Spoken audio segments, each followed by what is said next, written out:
Yo, yo, yo.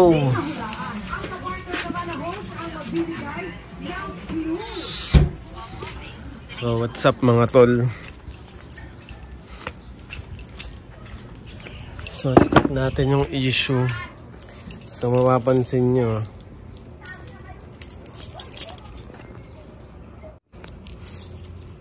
So, pansinin nyo. Pag in-start kagad natin,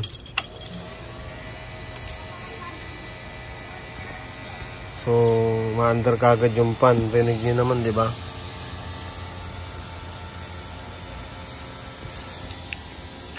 So, kailangan natin i-check. So, pag kayo ay naka-stack, ECU lang. Kung kayo ay stock ECU lang. So, hindi kayo dito titingin. Dito kayo titingin sa may relay. So, pag minsan, pag sira na yung relay, ayan yung nagpapagana ng pan natin sa relay. So, na-check na namin to. Dalawang radar yung pinagtugma namin. Kinuha na namin yung isa. Kinabit namin yung isa dito. So, hindi ito yung problem. So, possible ito. Itong racing ECU natin. So, ang pagtanggal lang, push nyo lang. Push nyo lang to para matanggal yung lock. Pag na-push nyo na yan, mauusog nyo na to. Yan. So, pitch bike. So, hindi maiwasan na mabasa pag nagkakarwas tayo. Diba?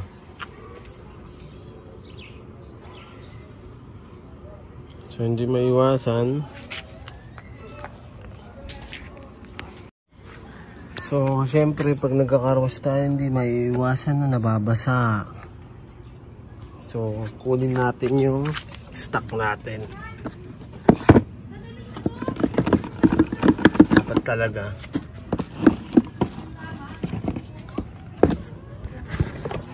So, dapat talaga tinatago natin yung stock ECU natin. So, ito yung stock ECU natin. Tapos, ito yung injector na stock natin. So, ayan. Ilang holes lang to. Ayan. 4 holes. So, balik natin yung stock ECU natin. Tingnan natin kung aandar uli yung pan.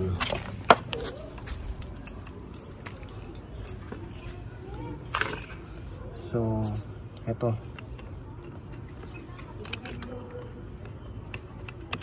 Kakabit lang natin siya. Ayan. So, titignan natin siya kung gagana yung pan pag in-open.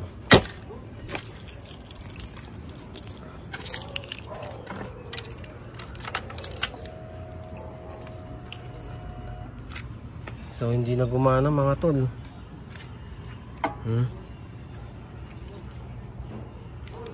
So, hindi na tayo malulubatan.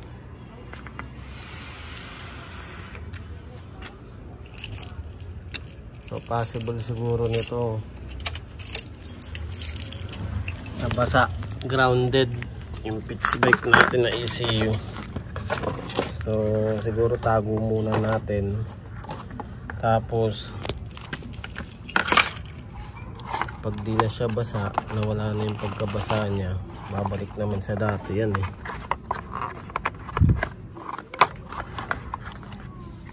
So, back to stock muna tayo mga tol, pero i-check natin kung may hagok. Kung may hagok siya, babalik tayo sa stock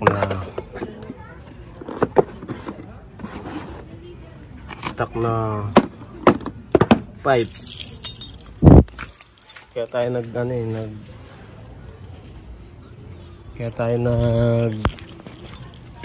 racing ECU para sa pipe natin.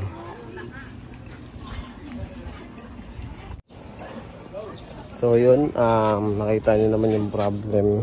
So mamaya check natin kung mag-check pa siya kasi nag-check engine siya dahil hindi humihinto yung ano niya, yung pan, kaya nag-check engine. Nag-check dun sa may gauge.